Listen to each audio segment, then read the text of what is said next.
ఇక్కడైతే మనకైతే ఒక సార్ అయితే ఉన్నాడు. నిజంగా చాలా ఇగ చెట్టు కింద అయితే చదువుకుంటా ఉన్నాడు. అడుగుదాం సార్‌ని. సార్ ఎప్పటి నుండి ప్రిపేర్ అయితా ఉన్నారు? నేనైతే 2011 నుండి సివిల్ సర్వీస్ ప్రిపేర్ అవుతూ అలాంగ్ విత్ దాంతో పాటుగా నేను గ్రూప్స్ కూడా ప్రిపేర్ అవుతున్నాను. 2016లో ఎగ్జామ్స్ రాయవలసింది గ్రూప్ 2. అప్పుడు మాకు సివిల్ సర్వీస్ మెయిన్స్ ఉండడం వల్ల మేము రాయలేకపోయాము. సో సెకండ్ వన్ ఏంటంటే ఇప్పుడు రీసెంట్గా అయితే 2002లో నోటిఫికేషన్ వచ్చాయి. ఆ 2002 నోటిఫికేషన్ వస్తే మేము ఏం చేసామంటే చాలా సీరియస్గా అన్ని నోటిఫికేషన్స్ చాలా సీరియస్ చదువుతుంటే గ్రూప్స్ వల్ల చాలా వల్ల టీఎస్పీఎస్సీ వల్ల దాని లోపాల వల్ల పేపర్ లీకేజ్ అయింది. దానివల్ల విద్యార్థులంతా తెలంగాణ యావతి విద్యార్థులంతా చాలా సఫర్ అవ్వాల్సి వచ్చింది.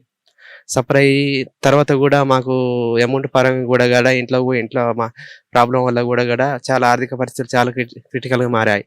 దానివల్ల ఏంటంటే మేము కూడా అట్నే కాన్స్టెంట్గా చదవాల్సి వచ్చింది. చాలా మంది అయితే ఊళ్ళకి వెళ్ళిపోయారు. నిజంగా సార్ గత ప్రభుత్వం చూసుకుంటే నిరుద్యోగ భృతి అన్నారు. ఎవరికైతే జాబ్స్ లేని వాళ్ళకి ఇస్తామని అన్నారు. లేకుంటే చదువుకునే వాళ్ళకి హెల్ప్ చేస్తామని చాలా విధాలుగా చెప్పారు. కాకుండా ఇక్కడ చూస్తే చెట్ల కింద చదువుకునే పరిస్థితి ఉంది. ఏ విధంగా తీసుకోవచ్చు? అయితే వాళ్ళంతా ఓట్ బ్యాంక్ గురించి చేశారు. గత ప్రభుత్వం చూసుకున్నట్టయితే నిరుద్యోగులందరికీ కూడా నిరుద్యోగ వృత్తి ఇస్తామని చెప్పేసి వాళ్ళు ఒక స్టేట్మెంట్ చేశారు. చేసిన తర్వాత దాని తర్వాత కరోనా వచ్చింది. కరోనా వల్ల నిరుద్యోగ వృత్తి ఇవ్వాలని చెప్పేసి వాళ్ళు చేతులు ఇచ్చేయడం జరిగింది. దానివల్ల చాలా మంది విద్యార్థులు కూడా పేద విద్యార్థులు గ్రామాల నుండి వచ్చిన వాళ్ళు ఎక్కువ మంది గ్రామాల నుండి వచ్చిన వాళ్ళే చాలా మంది సఫర్ అవుతున్నారు. దీనివల్ల చాలా విధమైన మానసిక ఒత్తిడి కూడా ఇప్పటి వరకు కూడా అట్లనే కొనసాగుతూనే ఉంది.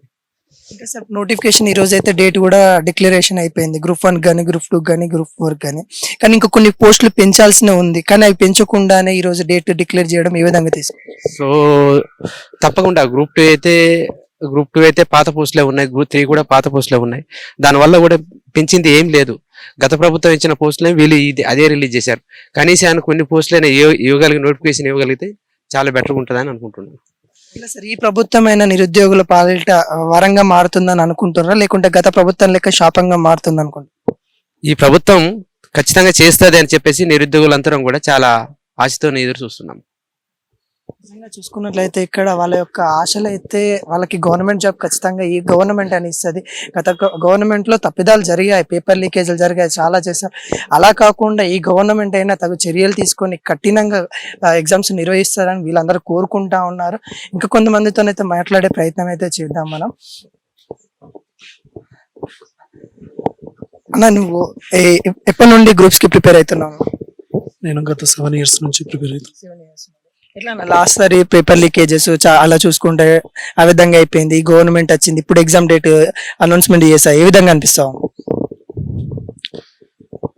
అది గడిచిపోయిన కాలాన్ని కంటే ప్రజెంట్ ఇప్పుడున్న నోటిఫికేషన్లు అయినా కరెక్ట్గా జరిపిస్తే బాగుంటుందని ప్రభుత్వాన్ని కోరుకుంటున్నాం. ఎట్లా ఇప్పుడు చూసుకున్నట్లయితే చాలా మంది ఇక్కడైతే చాలా మంది చదువుకుంటా ఉన్నారు. నిరుద్యోగులు చాలా మంది ఉన్నారు. నిరుద్యోగ భృతి అన్నారు. గత ప్రభుత్వాలు అన్నాయి, ఇప్పుడున్న ప్రభుత్వాలు అన్నాయి. కానీ విద్యార్థులను కానీ నిరుద్యోగులను కానీ పట్టించుకొని దాఖలాలు అయితే కనిపిస్తా ఉంది. ఏ విధంగా చూడవచ్చు? గత ప్రభుత్వాలు అప్పుడు ఆ హామీలు ఇచ్చాయి. వాటిని నెరవేర్చినందుకు ఈ ప్రభుత్వాన్ని తీసుకొచ్చాము. ప్రస్తుత ప్రభుత్వం అన్న విద్యార్థుల పట్ల ఈ నోటిఫికేషన్లని అంటే వాళ్ళు క్యాలెండర్ ఇయర్ ఇచ్చారు కదా, దాని ప్రకారం ఫిల్ చేస్తారేమో అని ఎక్స్పెక్ట్ చేశారు. అలా ఎక్స్పెక్ట్ చేసిన దాన్ని అంటే ఇచ్చిన దాన్ని ఏమంటారు, క్యాలెండర్ ఇయర్ ప్రకారం ఫిల్ చేస్తే బాగుంటుంది ఎక్స్పెక్ట్ చేస్తాను. నిజంగా చూసుకోవడానికి అయితే కేసీఆర్ గద్దె దిగడానికి ఇది ఒక కారణం అని చెప్పొచ్చు. నిరుద్యోగులకు ఏదైతే పుట్టగొట్టే కార్యక్రమాలు అప్పుడు జరిగాయో, తన గవర్నమెంట్ లో జరిగాయో, ఇప్పుడు తను పదవి కోల్పోవడానికి గల కారణాలు ఇది ఒకటి చెప్పుకోవచ్చు. ఇప్పుడున్న గవర్నమెంట్ కూడా నిరుద్యోగులకి సరైన చర్యలు తీసుకోకపోతే, సరైన క్రమంలో ఎగ్జామ్ పెట్టకుంటే వాళ్ళకి పట్టిన గతే వీళ్ళకి పడుతుంది. కాకుండా టైం పట్టచ్చు.